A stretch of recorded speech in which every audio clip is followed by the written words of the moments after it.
할렐루야. 오늘도 예배 가운데 임하시는 주님의 은혜가 여러분 가운데 충만하시기를 간절히 축복합니다. 매년 이맘때만 되면 우리 교회 학교 여름 성경학교로 교회가 좀 북적북적하고 아이들이 좀 뛰놀고 아이들 찬송 소리가 넘쳐야 되는데, 지난해에도 그랬고 올해도 코로나 때문에 지금 정상적인 여름 성경학교를 진행하지 못하고 있습니다. 원래는 금요일 토요일 좀 진행해서 우리 유아유치부부터 시작해서 이렇게 순차적으로 성경학교를 진행하려고 계획을 세웠지만, 지금 코로나 확진자가 급증하면서 염려도 되고 또 아이들 건강을 위해서, 안전을 위해서 우리가 주중에는 모이지 않고 이제 주일날 예배를 통해서 이제 성경학교를 진행하고, 활동하는 프로그램이나 또 여러 가지 아이들이 필요한 그런 이제 프로그램들은 조금 지난 후에 상황이 안정되고 나면 그때 특별 프로그램으로 진행하려고 준비하고 있습니다. 여러분 기도해 주시고 우리 교회 학교와 또 우리 자녀들 후손들 믿음으로 잘 성장할 수 있도록 기도 계속 많이 해주시면 감사하겠습니다. 우리는 살면서 거절당하는 것을 원치 않습니다. 어느 누구도 거절당하고 싶지 않겠죠. 또한 내가 거절당하는 것도 싫지만 다른 사람에게 거절하는 것도 원치 않습니다. 특별히 우리 한국 사람들은 이 문화 속에 체면 문화가 있어서 내 속마음보다, 내 진심보다 다른 사람이 어떻게 생각할까, 또 그것 때문에 내 모습이 어떻게 비춰질까에 더 많은 관심을 갖고 살 때가 많습니다. 그러다 보니까 거절당하기가 상당히, 거절당하는 것에 대한 두려움과 또 늘 불안감을 가지고 살고 있고, 또 다른 사람의 부탁에 대해서도 함부로 쉽게 거절하지 못할 때가 많아요. 그것은 바로 내 속마음보다는 다른 사람들의 시선을 더 의식하기 때문이겠죠. 그런데 신앙생활에도 마찬가지입니다. 때로는 우리 신앙생활이 하나님 앞에서 주님과의 관계, 또 하나님 앞에 서 있는 내 자신의 모습보다는 체면을 위한 신앙생활을 할 때가 있다는 것이죠. 다른 사람이 내 모습을 어떻게 생각할까? 다른 사람이 내 신앙생활을 어떻게 평가할까? 또 다른 사람이 나의 믿음에 대해서 어떻게 생각할까에 관심을 갖습니다. 물론 그것이 없을 수는 없고 또 필요하겠습니다. 그러나 그것보다 더 중요한 것은, 외적인 체면, 외적인 모습보다 더 중요한 것은 하나님 앞에서 내가 정말 어떤 모습으로 서 있고 하나님이 나를 어떻게 보시고 내가 하나님을 어떻게 생각하느냐, 이것이 먼저 우선되어야 하는 것입니다. 오늘 다윗은 하나님의 전을 건축하기를 원했습니다. 그는 어려운 힘든 시간 보내고 정말 파란만장한 인생을 살면서 때마다, 특별히 위기 때마다, 어려울 때마다 하나님의 도우심과 인도하심과 보호하심으로 그는 어려움을 이겨냈고 또 죽음의 고비를 넘었고 힘든 고통의 시간을 이겨냈습니다. 그리고 결국 이스라엘의 왕으로 세워지게 됐죠. 누구보다도 하나님의 은혜를 경험했고 하나님의 인도하심을 받은 사람이 바로 다윗이었습니다. 그래서 그는 왕이 된 후에 이제 하나님의 전을 건축하겠다고 하는 마음을 가졌습니다. 우리가 생각해 보면 참 좋은 생각 아닙니까? 그리고 하나님 기뻐하실 만한 일이죠. 그런데 하나님은 그런 다윗의 생각, 다윗의 마음을 거절하셨습니다. 우리가 생각할 때는 하나님의 거절이라고 말할 수 있습니다. 인간적인 생각으로 볼 때, 다윗의 입장에서 볼 때는 하나님의 거절이라고 할 수 있겠지만, 하나님의 거절이 아니라 하나님의 뜻을 알려주신 것뿐입니다. 이유가 뭐냐? 다윗만의 생각이었다는 것이죠. 우리가 신앙생활하면서 하나님의 거절을 경험할 때가 많습니다. 다윗뿐만 아니라 오늘 우리 모두도 믿음의 길을 가면서 내가 생각하고 내가 계획하고 내가 바라고 원하는 것들이 이루어지지 않고 때로는 전혀 뜻밖의 방법으로 또 예상치 않은 방향으로 흘러갈 때가 많죠. 그리고 하나님 앞에 간구하고 기다리고 기도하고 하나님 앞에 응답을 원했지만 이루어지지 않고 응답해 주지 않을 때가 많아요. 그때 우리는 거절당했다는 생각을 할 때가 있습니다. 하나님이 내 기도를 듣지 않으시고 하나님이 내 생각과 뜻을 거절하시는구나, 내 바람과 내 소원을 하나님이 거부하시는구나, 이런 생각을 가질 때가 있어요. 그런데 이것은 우리에게 유익이 아닙니다. 오히려 이것 때문에 시험에 들 수가 있고 영적으로 오히려 침체에 빠질 수가 있는 것이죠. 인간의 입장에서는 하나님의 거부요, 거절이지만 하나님의 뜻과 하나님의 입장에서 보면 그는 하나님이 정하신 뜻이 아니었을 뿐이지 거절이나 거부가 아니라는 거예요. 우리가 잘못 생각했다는 것입니다. 우리가 잘못 판단했다는 것입니다. 오늘 다윗이 바로 그러한 상황에 놓였습니다. 다윗은 하나님을 사모하는 마음으로, 하나님을 위하는 마음으로 하나님께 영광을 돌리기 위해서 하나님의 전을 건축하기를 원했지만 하나님은 안 된다고 딱 잘라 거절해 주신 겁니다. 그럼 왜 이런 일이 일어났을까? 다윗이 왜 선한 의도를 가지고 또 그의 마음의 중심에 하나님을 사랑하고 하나님을 예배하는 마음 가지고 하나님의 성전을 건축하기 원했는데 왜 그는 하나님의 뜻을 알지 못했을까? 오늘 이 성경 말씀 속에서 다윗이 깨닫지 못했던 하나님의 마음, 하나님의 뜻을 깨닫지 못했던 이유를 생각해 보면 오늘 우리들의 인생, 우리들의 신앙생활 가운데도 우리가 이런 실수를 되풀이지 않고 오늘 우리도 하나님 앞에 우리 스스로 하나님의 뜻을 바로 알 수 있는 성도가 될 수 있는 그런 해답을 얻게 될 것입니다. 첫째로 다윗은 자기 중심에서 하나님의 마음을 이해했기 때문에 하나님의 뜻을 깨닫지 못했습니다. 사실 자기 중심이라고 하는 것은 모든 인간이 공통적으로 가지고 있습니다. 여러분, 아무리 좋은 사람 또 아무리 다른 사람에게 선한 일을 베풀고 다른 사람에게 좋은 일을 하는 사람이라 할지라도 모든 인간은 이기적인 인간이 될 수밖에 없어요. 다시 말하면 자기 중심 또 자기가 가장 이 세상의 중심으로 사는 것이 우리 인간의 본성입니다. 그런데 이 자기 중심적인 사랑과 배려는 오히려 상대방을 더 힘들게 할 수도 있다는 거예요. 나는 좋은 의도를 가지고 나는 선한 의도를 가지고 나는 그 사람을 사랑했기 때문에 그 사람을 위해서 한 행동과 한 말이지만 그것이 그 사람에게 상처가 될 때가 있고 오히려 그 사람이 그것 때문에 힘들어할 때가 있고 심지어는 그것 때문에 고통에 빠질 때도 있다는 것이죠. 여러분, 어떻게 그렇습니까? 나는 그 사람을 도우려고 한 말인데 나는 그 사람에게 사랑을 베풀려고 하는 행동인데 그것이 그 사람에게 고통이 될 수 있다니, 괴로움이 되고 아픔이 될 수 있다면 이해할 수 없죠. 왜 이런 문제가 생깁니까? 바로 자기 중심적인 생각으로 자기 중심적인 사고를 가지고 행동했기 때문입니다. 우리나라 문화 중에 대접하는 문화가 있습니다. 참 어렵고 힘들고 못 살고 못 먹을 때도 조그마한 음식을 나누어 먹고 이웃과 함께 좋은 일을 함께 나누고 기쁨 나누는 그런 문화가 우리 가운데 있어요. 그래서 정이 많잖아요. 음식 하나 만들어도 서로 나눠 먹고 서로 같이 이 인생을 살면서 삶을 살면서 함께 하고자 하는 그런 문화가 우리나라 가운데 있습니다. 물론 많은 나라들이 그런 문화를 가지고 있는데 특별히 이스라엘도 마찬가지고 우리도 마찬가지고 이 대접하는 문화가 있습니다. 여러분도 누군가를 초대해서 여러분의 가정에 혹은 여러분의 집에서 이제 음식을 차려놓고 음식을 잘 만들어 대접할 때가 있죠. 정성껏 맛있는 음식 만들어 놓고 대접해요. 그럼 우리나라 사람들은 이제 뭐 음식을 다 만들어 놓고 맛있게 먹으라고 그러죠. 그러면 그 사람이 그 음식을 다 먹었어요. 그럼 여러분 무슨 말 해요? 이제 그만 먹고 이제 가라고 그래요? 한 그릇만 드세요 그래요? 더 먹으라고 그러죠. 한 그릇 다 먹었으면 더 줄까요? 더 드세요. 여기까지도 괜찮은데 대답 나오기 전에 음식을 갖다 놓는 거예요.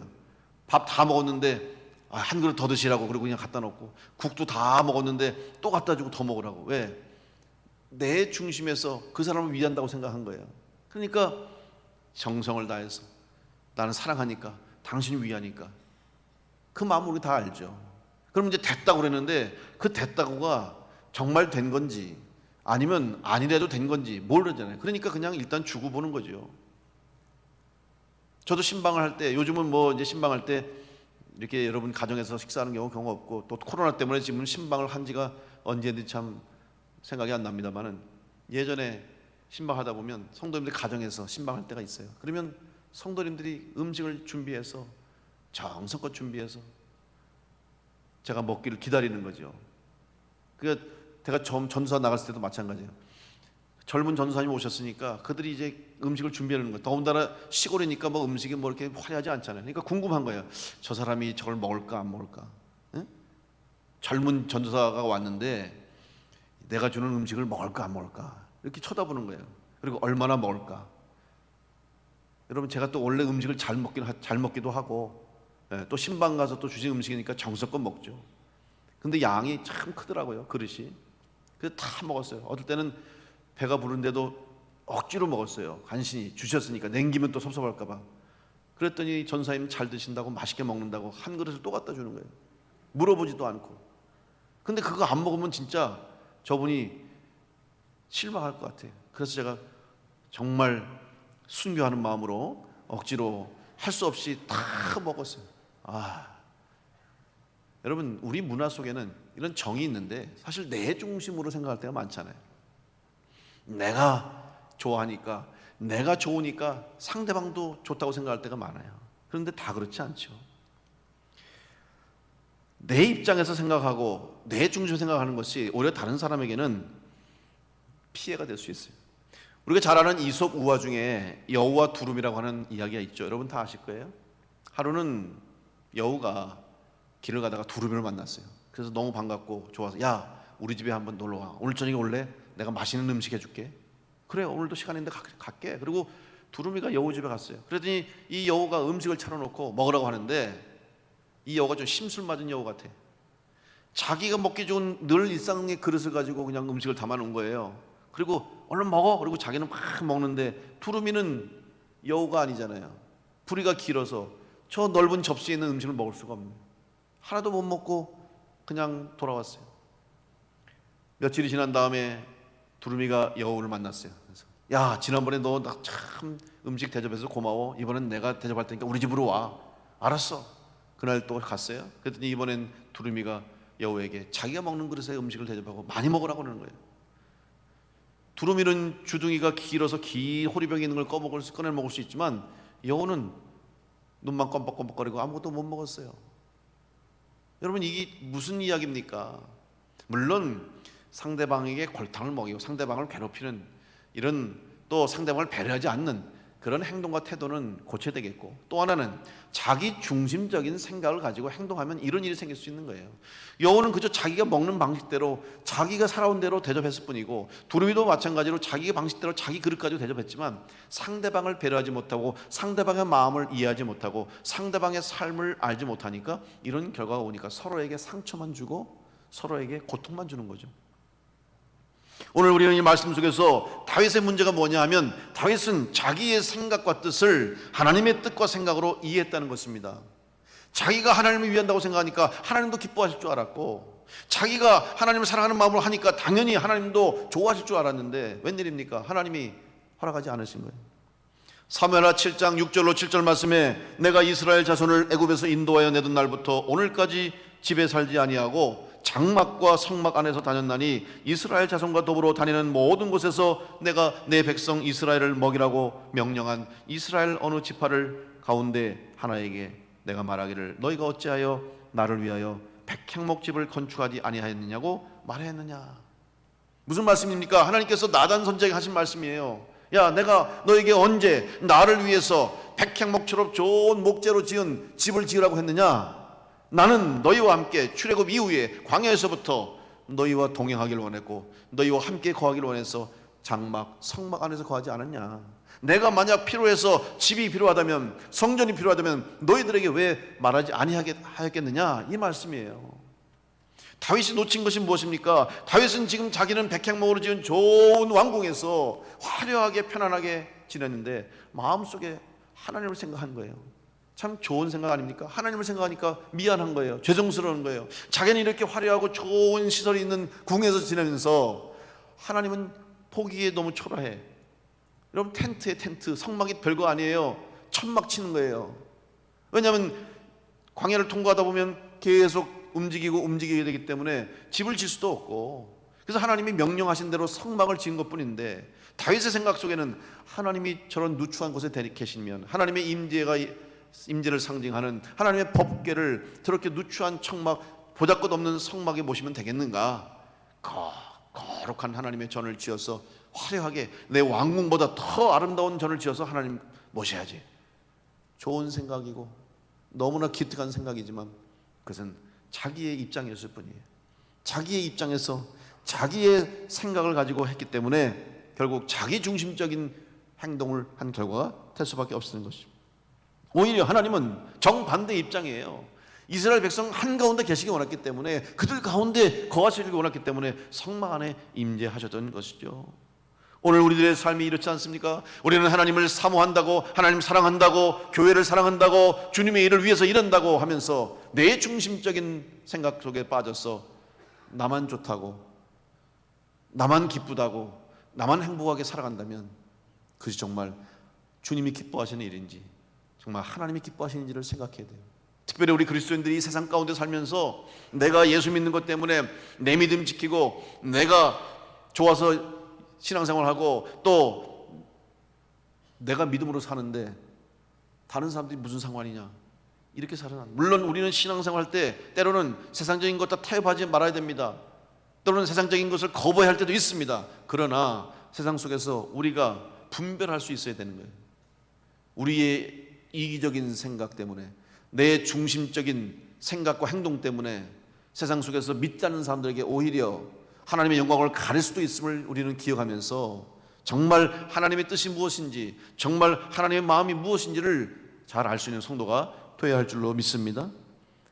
내 중심, 내 입장이 아닌 하나님의 마음, 하나님의 뜻과 하나님의 생각을 먼저 알고 또 이해하고 그 뜻에 따라서 살아가는 우리가 될 때 하나님이 기뻐하시는 성도로 하나님께 영광 돌리게 될 줄로 믿습니다. 두 번째, 다윗이 하나님의 마음을 온전히 이해하지 못했던 이유는 하나님의 주도권을 자기의 것으로 사용했기 때문입니다. 하나님의 집을 건축하겠다는 다윗의 생각은 먼저 하나님의 임재에 대한 이해가 부족했기 때문입니다.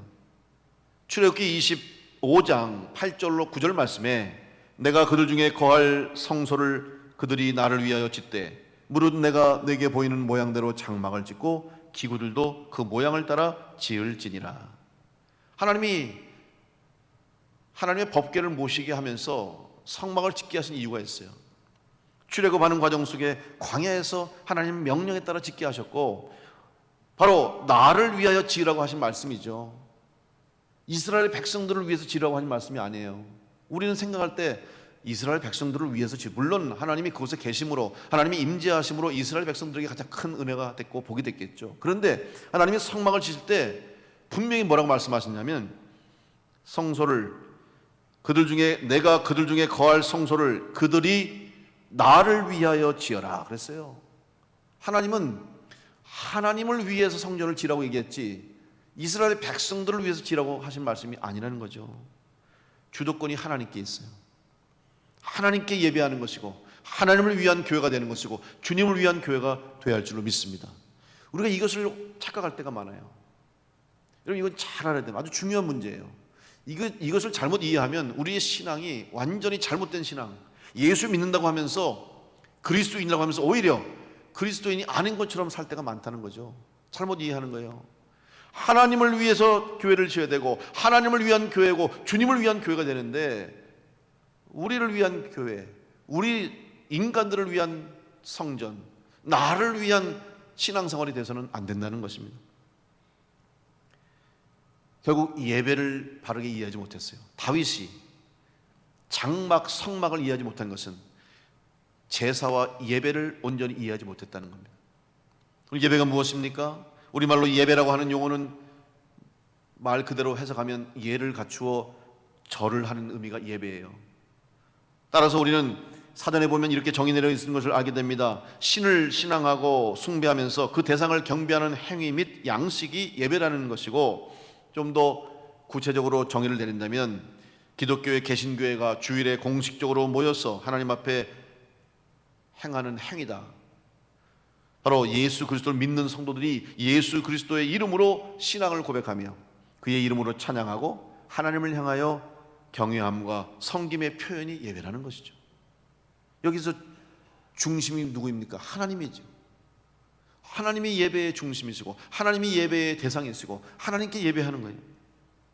여러분, 예배를 지칭하는 영어의 단어가 worship이라는 단어에서 worship, 이 worship은 두 가지 단어가 합쳐졌습니다. 하나는 worth라고 하는 거. worth는 뭐냐면 가치 있는 거, 가치가 의미하는 것이고, 또 하나는 ship은 신분이에요. 따라서 존경과 존귀를 받을 만한 가치가 있는 신분, 이 단어가 의미하는 것은 결국 예배는 하나님께 대한 최대한의 존경과 최대한의 경의를 가지고 최상의 가치를 하나님께 돌려드리는 것이 바로 예배가 되어야 한다는 거예요. 오늘 여러분들이 이 시간을 구별하는 것, 시간이 얼마나 소중합니까? 여러분이 가장 귀한 시간, 하나님 앞에 약속된 시간을 구별하는 거예요. 이것을 최고의 가치로 여긴 거예요. 아무리 바쁜 일이 있어도, 아무리 우선해야 할 일이 있어도 다 만사를 제쳐놓고 하나님 앞에 예배하는 주의를 성수하고 예배의 시간을 지켜서 우리가 이 자리에 나온 것은 바로 최고의 가치를 하나님께 드린다는 표현이죠. 마음을 드리고 우리의 생각을 드리고 우리의 삶을 고백하고 우리의 물질을 드림으로 우리의 인생의 주인이 하나님이심을 고백하는 건 역시 예배예요. 따라서 최고의 가치를 하나님께 둔다는 것이 예배라는 거죠. 우리는 이 예배에 대한 올바른 이해와 또 믿음이 없으면 아무리 예배를 많이 드리고 또 많이 모여서 화려하게 예배 드려도 그 예배 하나님 받지 않으세요. 누추해도 보잘것 없어도 적은 무리가 모였어도 정말 진심을 다해서 정성으로 내 최고의 것을 하나님께 드릴 때 하나님이 기뻐 받으시고 하나님이 흠명하시는 예배가 될 줄로 믿습니다. 시편 96편 5절로 9절의 말씀 보면 예배가 무엇인가를 우리에게 설명하는데, 만군의 모든 신들은 우상들이지만 여호와께서는 하늘을 지으셨음이로다. 존귀와 위엄이 그의 앞에 있으며 능력과 아름다움이 그의 성소에 있도다. 만국의 족속들아, 영광과 권능을 여호와께 돌릴지어다. 여호와께 돌릴지어다. 여호와의 이름에 합당한 영광을 그에게 돌릴지어다. 예물을 들고 그의 궁정에 들어갈지어다. 아름답고 거룩한 것으로 여호와께 예배할지어다. 온 땅이여 그 앞에서 떨지어다. 시편 기자의 고백이 하나님 앞에 예배하면서 여러분 강조되는 단어가 있죠. 뭐예요? 돌릴지어다, 돌릴지어다. 그렇게 고백해요. 하나님께 영광을 돌릴지어다, 하나님의 이름에 합당한 영광을 돌릴지어다. 반복적으로 하나님께 돌리라는 거죠. 드리라는 거예요. 여러분, 예배의 의미는 우리의 삶, 믿음, 신앙, 고백을 드리는 것입니다. 드림이 없이는 예배가 안 돼요. 제사가 무엇입니까? 짐승을 잡아서 그 생명을 하나님께 드리는 거예요. 예배의 또 다른 표현이 무엇입니까? 영어로 서비스가 있어요. 서비스. 우리는 서비스 그러면 그냥 뭐 봉사하는, 아니면 거저 무엇이 생기는 이런 의미로 생각하는데, 원래 서비스의 의미는 그것이 아니죠. 봉사와 섬김의 의미도 있지만 예배에서의 서비스는 하나님께 드리는 거예요. 여러분, 서브라고 하는 말이 뭐예요? 뭔가를 가져다 주는 거죠. 그래서 식당 가면 웨이터가 음식을 가지고 손님에게 음식을 날라다 주는 거예요. 그래서 서브한다 그러거든요. 뭔가 갖다 줘야 됩니다. 내가 갖고 있으면 안 돼요. 여러분, 요즘 이제 올림픽 뭐 지금 참 어수선한 가운데 있는데 운동 경기 이제 하잖아요. 그러면 운동 경기 중에 공으로 하는 경기 중에 서브를 넣는 경우가 있어요. 서브. 여러분 서브 알죠? 탁구를 하거나 뭐 배구를 하거나 그러면 서브, 테니스 하고 그러면 서브 하잖아요. 서비스 넣는다고 그러죠. 그럼 서브가 뭐예요? 내 공을 가지고 어떻게 해야 돼요? 서브는 내가 갖고 있으면 됩니까? 아니죠. 서브는 상대방에게 넘겨줘야 되는 거예요. 그게 서브예요. 내가 잡고 있으면 안 돼요. 우리는 예배한다고 하면서, 하나님 앞에 예배한다고 하면서 내가 주도권을 잡고 또 내가 중심이 돼서 내 욕심 가지고 나를 위해서, 우리를 위해서, 나만을 위한 예배한다면 그건 예배가 아니에요. 예배는 하나님께 드리는 것입니다. 시간을 드리고 우리의 마음과 생각과 정성을 드리고 물질을 드림으로 하나님이 영광 받을 수 있도록 드리는 자가 예배하는 자가 될 줄로 믿습니다. 다윗은 지금 생각한 거예요. 다윗은 자기의 생각, 자기의 주도권을 가지고 할 수 있다고 생각한 거예요. 아닙니다. 하나님께 드렸어야 되는 거예요. 하나님께 결정권을 드리고 하나님의 뜻에 순종하겠다는 자세를 가져야 되는데 자기가 할 수 있다고 생각하고 하나님의 주도권을 빼앗아 버린 것이죠. 거기에서 문제가 생긴 것입니다. 사무엘하 7장 3절에 보면 그 당시에 다윗이 어떤 생각을 가졌는가를 잘 알 수 있습니다. 나단이 왕께 아뢰되 여호와께서 왕과 함께 계시니 마음에 있는 모든 것을 행하소서. 지금 무슨 말이냐면 다윗이 생각하다가 내가 하나님의 성전을 좀 지어야 되겠다. 내가 이렇게 나는 백향목으로 지은 좋은 왕국에 살면서 하나님 계신 곳이 누추한 것 같아. 그래서 나단 선지자에게 내가 하나님을 위해서 전을 지어야 되겠다. 그랬더니 나단이 한 말이에요. 이게 무슨 말입니까? 여호와께서 왕과 함께 계시니 마음에 있는 모든 것을 행하십시오. 이것은 그 당시에 다윗이 얼마나 힘이 있는지를 보여주는 겁니다. 당신 원하시면 원하는 대로 하십시오. 지금까지 하나님이 도와주시지 않았습니까? 그리고 당신이 원하면 못할 게 어디 있습니까? 마음에 있는 대로 하십시오, 이 말이에요. 충분히 할 수 있다는 거죠. 다윗도 이 생각이 자기도 모르는 속에 있는 거예요.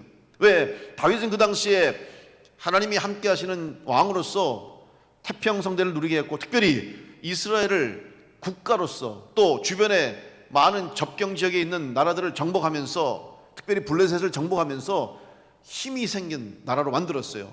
이스라엘을 기초를 든든히 하고 나라에 터전을 세우는 일을 바로 다윗이 했던 거예요. 그래서 지금도 유대인들은 가장 존경하는 왕이 다윗이에요. 이스라엘다운 이스라엘을 만들었기 때문에. 그러다 보니까 전쟁에 나가면 다 이기죠. 그리고 모든 백성들이 평안을 누리죠. 태평성대를 누리니까 다윗의 왕권이 얼마나 셌겠습니까? 그러니까 마음만 먹으면 할 수 있는 거죠. 그러다 보니 다윗도 자기도 모르는 사이에 내가 원하면 할 수 있겠지, 내가 생각하면 할 수 있을 거라는 생각 때문에 그는 주도권을 자기가 잡게 된 거예요. 하나님이 허락하셔야 될 텐데, 여러분, 그의 인생이 어려울 때는 엔게디 광야에 숨어 있을 때, 사울의 추격을 피할 때에, 반란을 일으켰을 때, 고통스러울 때는 하나님께 매달렸잖아요. 그리고 얼마나 기도했습니까? 시편의 수많은 기도가, 거의 절반에 가까운 기도가 다윗의 신앙 고백의 기도인데, 그때 눈물 흘리면서 고통스러워하면서 하나님께 구하고 도움을 청하고 요청했던 다윗 아니에요? 근데 이제 왕에 대해서 힘이 생기고 권력이 생기니까 내가 하면 되겠지, 자기도 모르는 사이에 자기가 자기 주도권을 잡고 있었던 거예요. 하나님은 그것을 원치 않으셨어요. 만약 그때 다윗이 하나님께 여쭈었다면, 하나님의 뜻을 구했다면, 하나님 마음을 생각했다면 그가 그렇게 쉽게 결정하지는 않았을 겁니다. 오늘 하나님을 예배한다고 하면서 우리가 주인공이 되어서는 안 됩니다. 하나님을 믿는다고 하면서 우리 자신을 믿어서는 안 될 것입니다. 하나님의 능력을 의지한다고 하면서 세상의 힘을 의지해서는 안 될 것입니다. 철저하게 우리는 하나님의 주도권을 인정하고 살아가는 성도가 될 때 하나님이 기뻐하시는 성도로, 하나님 앞에 영광 돌리며 온전한 예배자로 살아가게 될 줄로 믿습니다. 여러분, 하나님께 모든 걸 맡겨드리는 성도가 될 수 있기를 간절히 축복합니다. 세 번째, 다윗이 왜 하나님의 뜻을 깨닫지 못했습니까? 그것은 바로 자기의 역할을 바로 알지 못했기 때문이었습니다. 이제 다윗은 자기의 마음대로 성전을 건축하려고 하다가 하나님의 뜻을 깨닫고 내려놓게 됩니다. 성전을 건축하는 것이 자기의 역할과 사명이 아님을 깨달았던 것입니다. 그리고 하나님의 뜻에 순종합니다. 저는 다윗의 위대함이 여기에 있다고 봅니다. 만약에 다윗이 욕심을 부릴 수도 있었겠죠. 그래도 내가 하면 되지, 내가 못할 게 뭐 있어, 그래도 내 당대에 내가 왕으로 있을 때에 하나님 전을 지어야 역사에 남을 것이고 나도 영광 받지 않겠느냐, 욕심 부리고 할 수 있었겠죠. 그런데 하나님의 뜻이 아님을 아는 순간 다윗은 내려놨어요. 여러분, 다윗이 왜 하나님께 쓰임받는 왕이 된 줄로 아십니까? 다윗은 실수했어요. 여러분, 다윗도 인간이기 때문에 실수가 있었죠. 하나님 앞에 범죄했습니다. 하나님 원치 않은 일을 할 때가 있었어요. 완벽한 게 아니에요. 다윗이 완전해서, 또 다윗이 완벽해서 하나님이 인정하시고 하나님이 쓰신 것이 아니라, 실수했어도, 범죄했어도, 죄를 저질렀어도 그것을 깨닫는 순간 다윗은 하나님께 무릎 꿇고 울면서 회개하고 다시 돌아왔어요. 다시 그의 믿음을 세웠어요. 다시 그의 믿음을 회복했다는 거죠. 여기에 바로 다윗의 위대함이 있는 것입니다. 다시 믿음의 중심을 잡고 하나님 앞에 바로 섰을 때 하나님은 다윗을 쓰셨습니다. 여러분, 이것이 바로 성공적인 믿음의 비결입니다. 이런 다윗을 하나님께서는 귀히 보시고 복을 주신 거예요. 그래서 다윗은 그렇구나, 내가 할 일이 아니구나, 하나님이 허락하지 않으시구나, 그러면 내가 해야 할 일을 알겠구나, 내가 해야 할 일을 알아겠구나 생각했던 것이죠. 하나님은 그런 다윗을 귀히 보시고 복을 주시는데, 다윗뿐만 아니라 다윗의 후손에게도 약속하신 축복을 허락하십니다. 사무엘하 7장 11절로 13절 말씀에, 전에 내가 사사에게 명령하여 내 백성 이스라엘을 다스리던 때와 같이 아니하게 하고 너를 모든 원수에게서 벗어나 편히 쉬게 하리라. 여호와가 또 내게 이르노니 여호와가 너를 위하여 집을 짓고 내 수완이 차서 내 조상들과 함께 누울 때에 내가 내 몸에서 날 내 씨를 내 뒤에 세워 그의 나라를 견고하게 하리라. 그는 내 이름을 위하여 집을 건축할 것이요 나는 그의 나라 왕위를 영원히 견고하게 하리라. 하나님이 다윗에게만 복 주신 게 아니에요. 다윗에게만 은혜 주신 것이 아니라 다윗의 자녀와 자손들을 통해서 하나님이 주시는 은혜와 복을 약속해 주신 거죠. 이것이 다윗이 받은 가장 큰 복이에요. 여러분도 여러분이 복 받기를 원하시고 여러분 하나님 은혜 가운데 잘 살기 원하시지만 더 큰 여러분 기도가 있잖아요. 내가 잘 되는 것에 끝나지 말고 내 자녀들, 후손들, 자손들 잘 되게 해달라고 여러분 기도하시잖아요. 오히려 나보다 내 자손들이 잘 되게 해주시고 나보다 내 후손들이 더 번창게 해주시고 나보다 내 자녀손들이 더 큰 복을 받게 해달라고 기도하지 않아요? 그게 큰 복 아닙니까? 바로 그 복을 다윗이 얻었어요. 근데 어떻게 가능하냐? 하나님 앞에 모든 걸 맡겼을 때 또 자기가 해야 할 일을 감당했을 때 하나님이 이 은혜를 주신 줄로 믿습니다. 이제 다윗은 자기의 손으로 고치기로 했던 성전 건축의 꿈을 포기하고 아들 솔로몬에게 성전을 건축할 것을 부탁합니다. 그러면서 역대상 28장에 보면 그렇게 말해요. 하나님이 다윗에게 내가 너에게 성전 건축을 허락하지 않겠다. 이유는 너는 전쟁을 많이 했기 때문에 많은 피를 흘렸기 때문에 내 손으로 내 전을 지어서는 안 된다. 솔로몬이 짓게 하라. 그래서 다윗은 순종했습니다. 그리고 솔로몬에게 말합니다. 솔로몬에게 성전을 짓게 합니다. 그런데 다윗은 솔로몬에게 네가 성전을 지어라 말만 하는 것이 아니에요. 말로만 부탁한 것이 아니라 자기가 해야 할 역할을 알고 그 역할을 잘 감당해서 결국 솔로몬이 하나님의 성전을 짓게 한 거죠. 만약 다윗이 자기 역할을 감당하지 않고 내가 못 짓니까 할 수 없이 손 놓은 것이 아니라 자기가 할 역할을 알고 성전을 건축하기 준비를 했기 때문에 솔로몬이 성전을 지었지, 만약 다윗이 그 역할을 못했으면 솔로몬도 성전을 못 지었을 거예요. 역대상 22장 2절로 5절에 다윗이 명령하여 이스라엘 땅에 거류하는 이방 사람을 모으고 석수를 시켜 하나님의 성전을 건축할 돌을 다듬게 하고, 다윗이 또 문짝못과 거물못에 쓸 철을 많이 준비하고 또 무게를 달 수 없을 만큼 심이 많은 놋을 준비하고 또 백향목을 무수히 준비하였으니 이는 시돈 사람과 두로 사람이 백향목을 다윗에게로 많이 수운하여 왔습니다. 다윗이 이르되 내 아들 솔로몬은 어리고 미숙하고 여호와를 위하여 건축할 성전은 극히 웅장하여 만국의 명성과 영광이 있게 하여 할지라. 그러므로 내가 이제 그것을 위하여 준비하리라 하고 다윗이 죽기 전에 많이 준비하였더라. 여러분, 오늘 여러분이 해야 할 일이 있는 줄로 믿습니다. 하나님이 여러분에게 맡겨진 역할이 있는 줄 믿습니다. 사람마다 다 역할이 달라요. 다 주인공이 아니고 다 주연 배우가 아니잖아요. 조연도 있고 엑스트라도 있고 보이지 않는 뒤에서 화면에 나오지도 않는 스태프들이 얼마나 애를 써요. 그래야 영화 한 편, 드라마 하나가 제작되듯이 하나님의 구원의 드라마가 완성되기 위해서는 이 땅에 수많은 하나님의 백성들이 각각 자기의 역할에서 그 일을 감당해야 되는 거예요. 그런데 나를 보아주지 않는다고, 내 이름이 드러나지 않는다고, 나를 알아주지 않는다고 그 역할에 만족하지 못하고 불평하면 그 사람은 거기서 빠지는 거예요. 그럼 영광을 받지도 못하고 복과 은혜를 누리지도 못하는 거예요. 비록 이름도 없이 빛도 없이 영광도 받지 못하지만 자기가 있는 곳에서 자기 할 일이 하나님의 일이라는 사실을 깨닫고 충성을 다할 때 하나님이 귀히 여기시고 그런 사람들을 통해서, 그런 모든 성도들의 헌신을 통해서 하나님의 영광이 드러나고 하나님의 구원의 역사가 이 땅 가운데 이루어지게 될 줄로 믿습니다. 하나님은 우리를 다 귀하게 여기신 거, 어느 누구 하나도 소중하지 않은 인생이 없어요. 모든 인생, 특별히 모든 성도를 하나님이 다 귀하게 여기신 거예요. 그래서 우리를 부르시고 각자의 자리에서 그 역할을 감당하게 하시는 겁니다.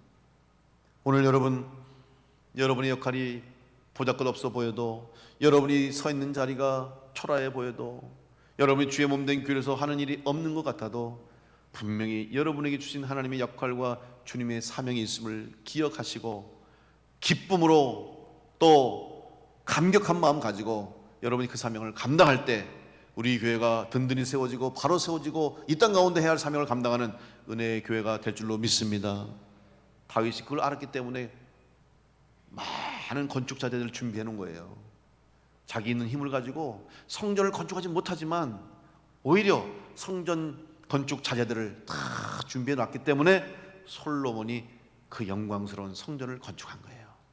여러분, 내가 다 하려고 하지 말고, 내가 모든 일을 하려고 하지 말고, 오히려 내가 못한 것, 또 내가 할 수 없는 일들을 다른 누군가를 통해서 일할 수 있도록, 다른 사람들이 통해서 일할 수 있도록 여러분이 헌신하시고 여러분 역할을 감당하실 때 우리 교회가 하나님이 기뻐하시고 하나님께 영광 돌리는 교회가 될 줄로 믿습니다. 다시 한번 우리의 마음, 내 중심대로 신앙생활 하지 마시고 하나님 마음에 꼭 드는 성도로 믿음의 길을 가시기 바랍니다. 자기 중심적인 믿음이 아닌 하나님 중심의 믿음을 가지고 살아가시기 바랍니다. 모든 주도권을 하나님께 드림으로 온전한 예배자가 되어 하나님께 영광 돌리는 성도가 되시기 바랍니다. 내가 감당해야 할 역할은 바로 알고 온전하게 준비해서 하나님 뜻대로 쓰임받아서 다윗처럼 복과 은혜를 누리고 또 우리 자녀와 후손들 더 큰 복을 받을 수 있는 복된 성도가 되시기를 간절히 축원합니다. 준비하되 많이 준비한 다윗처럼 우리 하나님의 부르심 받는 그 순간까지 하나님이 기뻐하시는 일들을 많이 준비하고 역할을 잘 감당해서 우리 주님 앞에 섰을 때 잘했다 칭찬받는, 면류관 받는 복된 성도들 다 될 수 있기를 간절히 축원합니다. 기도하겠습니다.